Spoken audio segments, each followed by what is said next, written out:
আসসালামু আলাইকুম ভিউয়ার্স। আশা এবং প্রত্যাশা আপনারা সবাই আল্লাহ পাকের মর্জি মতন আছেন। আমি আল্লাহর রহমতে আপনাদের দোয়ায় আল্লাহ পাকের মর্জি মতন আছি। আমি আজকে আপনাদের সামনে নিয়ে হাজির হয়েছি চিকেন কারি।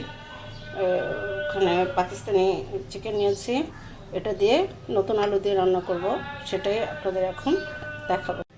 ভিউয়ার্স, আমি এখানে আগেই আপনার ফ্রাই প্যানটা দিয়ে রেখেছি। এখন তেল দিয়ে দেবো।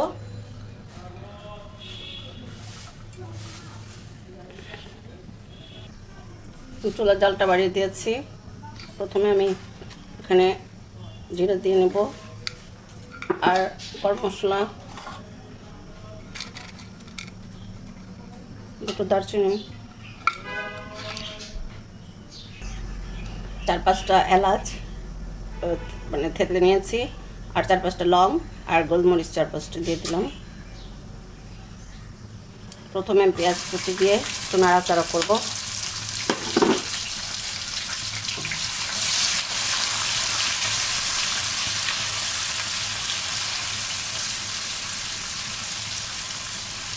তারপর ব্লেন্ড করা পেঁয়াজ দিয়ে দেবো, বাটা পেঁয়াজ দিয়ে দেবো,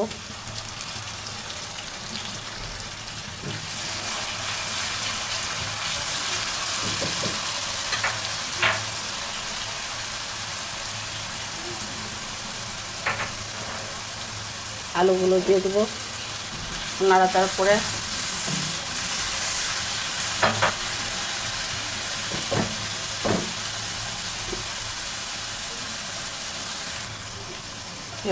এই আদা রসুন পেস্ট একসাথে করেছি, 3 টেবিল চামচ দিয়েছে। নাড়াচাড়া করবো।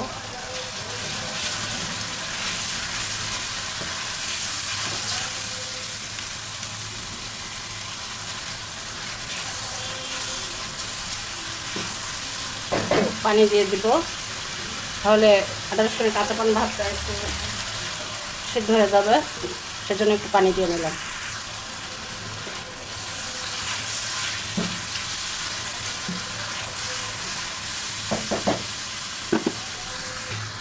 পেঁয়াজ কয়টা কাঁচামরিচ দিয়ে দিলাম, আর একটু কষাবো। আর একটু কষিয়ে আপনার হলুদ মরিচ লবণ ছেড়ে দেব। এখন হলুদ মরিচ লবণ ছেড়ে দেব। লবণ দিলাম, হলুদ দিলাম, মরিচটা 2 চামচ পরিমাণ দিয়েছি। ধনেটা একটু পরে দিই, পানি দিয়ে তারপর দেবো।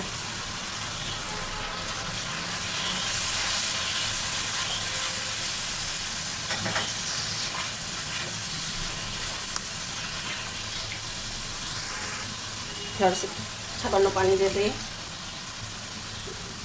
পানি দিয়ে কিছুক্ষণ নাড়বো। তারপর ধনে গুঁড়াটা দিয়ে দিই, ধনে গুঁড়োটা দিয়ে দিলাম।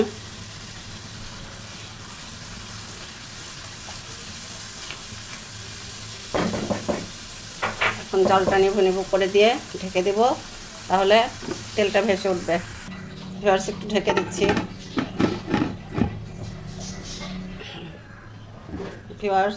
এখন নেড়ে দেবো, তেল ভেসে উঠছে। এখন আমি মাংসটা ছেড়ে দেবো, ছেড়ে দিয়ে জালটা জালটা বাড়িয়ে দেবো। আমি মাংসটা ছেড়ে দিলাম, কিছুক্ষণ নাড়াচাড়া করবো, জালটা বাড়িয়ে দেবো। এই মাংস থেকেই পানি ছাড়বে, পানি দিতে হবে না, এখন পরে ঝোল দেব। এখন এইটা থেকেই পানি ছাড়বে, একটু পরপর শুধু নাড়তে হবে, উল্টে পাল্টে দিতে হবে।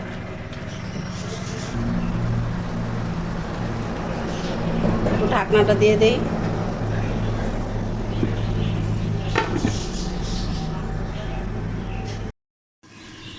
এখন আমি তরকারিটা নেড়ে দেব,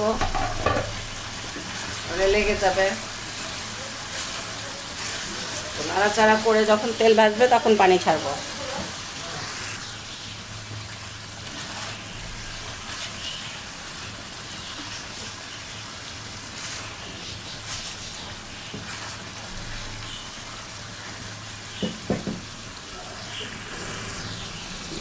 আমি কটা আস্ত কাঁচামরিচ ছেড়ে দিচ্ছি, এটা কাঁচামরিচের ফ্লেভার হবে, সেজন্য আমি কাঁচামরিচটাকে ছেড়ে দিলাম।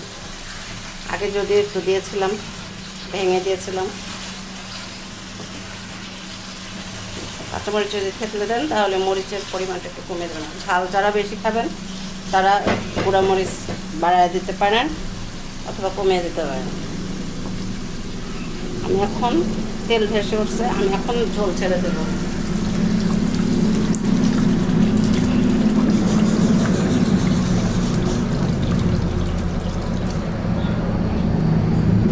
এখন এটা ঢেকে দেব। ঢেকে দেওয়ার আগে আমি লবণটা দেখে নেব লবণ কি পরিমাণ। এটা কিন্তু একদম অতি সাধারণ একটা তরকারি, অনেক কিছু লাগবে না।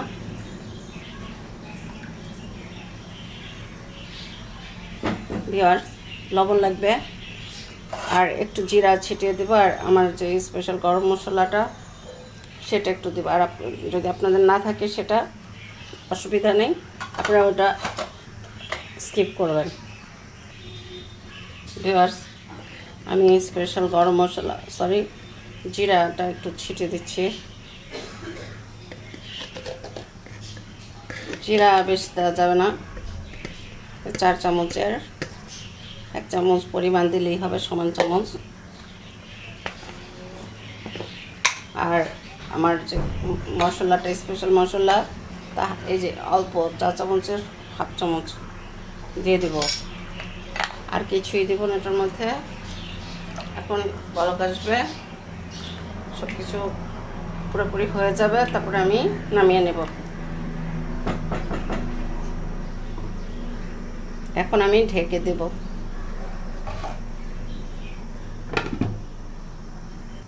এবার জালটা কিন্তু বাড়ানোই থাকবে। এখন বলক আসলে কিছুক্ষণ ফুটবে, 5 মিনিট পরিমাণ, তারপর জালটা কমিয়ে দেব।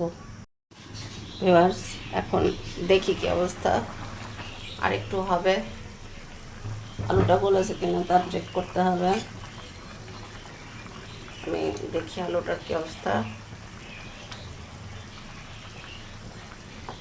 আলু মোটামুটি গলে গিয়েছে, মাংসটা আর একটু সিদ্ধ হবে, তারপর নামাবো। তারপর একটু পরে জাল কমিয়ে দেবো, তারপর তেল ভাসবে, মাংসটাও হয়ে যাবে, তারপর নামাবো, নামিয়ে পরিবেশন করব। ভিউয়ার্স, একটু দেখি কি অবস্থা। এখন আমার এটা হয়ে গিয়েছে, এখন আমি এটা জালটা নিবু নিবু করে দেব, তেল ভাসবে, তারপর নামিয়ে ফেলবো। ভিউয়ার্স, দেখি কি অবস্থা হয়ে গিয়েছে। ভিউয়ার্স,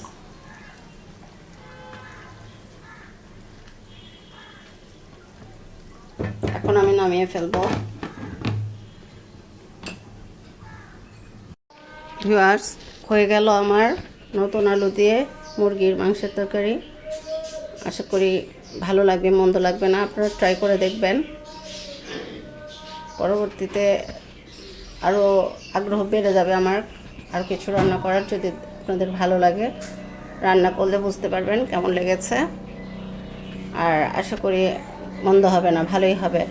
তাহলে আপনারা ভালো থাকবেন আর আমার জন্য দোয়া করবেন। আপনাদের সবার জন্য দোয়া রইল। ফি আমানিল্লাহ। আসসালামু আলাইকুম।